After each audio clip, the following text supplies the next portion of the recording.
12 tahun lamanya. Beliau Kiai Haji Sobari, Mama Ciwedus, menggembala wedus, kambing, di hutan belantara. Tentu ini merupakan perintah dari gurunya, Syaihona Mama Holil Bangkalan Madura.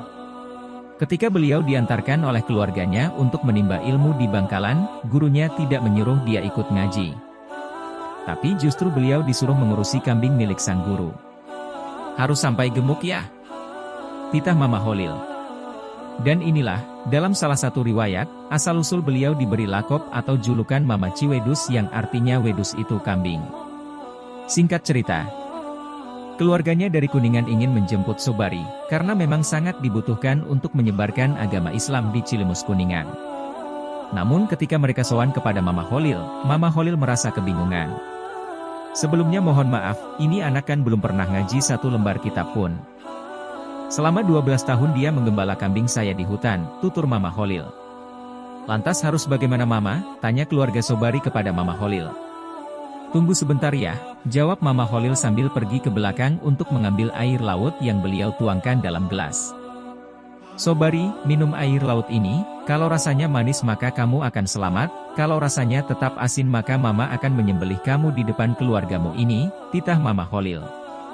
Lalu Sobari meminumnya sambil gemetaran dan bercucuran keringat, tapi tetap dengan penuh keberanian. Sementara gurunya serta keluarganya pun ikut cemas penuh kekhawatiran.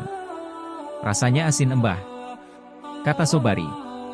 Coba sekali lagi minum Sobari, barangkali manis, titah Mbah Holil. Tetap asin Mbah. Sampai ketiga kalinya. Sobari pasrah dan langsung berkata, silakan sembelih leher saya Mbah, hamba ikhlas, ridho kalau memang itu perintah dan keinginan Mbah. Dan karena memang air laut secara tabiat dan adat tidak ada yang manis. Kemudian Mbah Holil mengucurkan air mata sambil mengusap kepala Sobari. Silahkan Sobari engkau pulang, bawalah seluruh ilmu Mbah, kembangkanlah agama Islam di daerahmu, karena sesungguhnya engkau telah lulus melewati ujian yang Mbah berikan, engkau telah mengatakan apa yang sebenarnya harus engkau katakan, tanpa rasa takut apapun. Manis engkau katakan manis dan asin engkau katakan asin, pungkas Mbah Holil. Akhirnya Sobari dan keluarganya pamit, dan sesampainya di Cilimus Kuningan beliau langsung meneruskan pesantren leluhurnya dan mengajarkan berbagai ilmu termasuk ilmu fikih.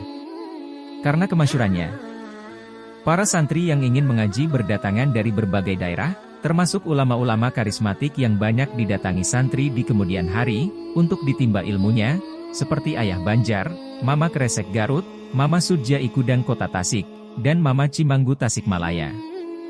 Dari sinilah banyak berkembang pesantren fikih alumni Ayah Banjar, seperti pesantren pada Rincang Banten yang menelurkan pesantren Caringin Banten.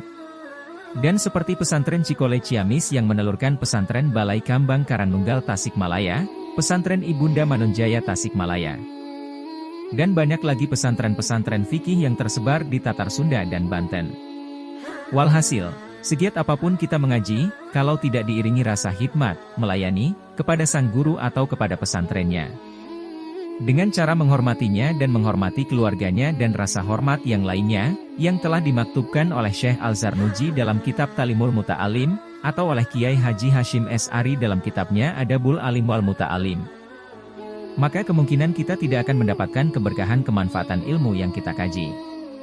Na'udzubillahi min dzalik summa na'udzubillahi min dzalik. Mohon maaf apabila banyak kesalahan, semoga bermanfaat. Amin.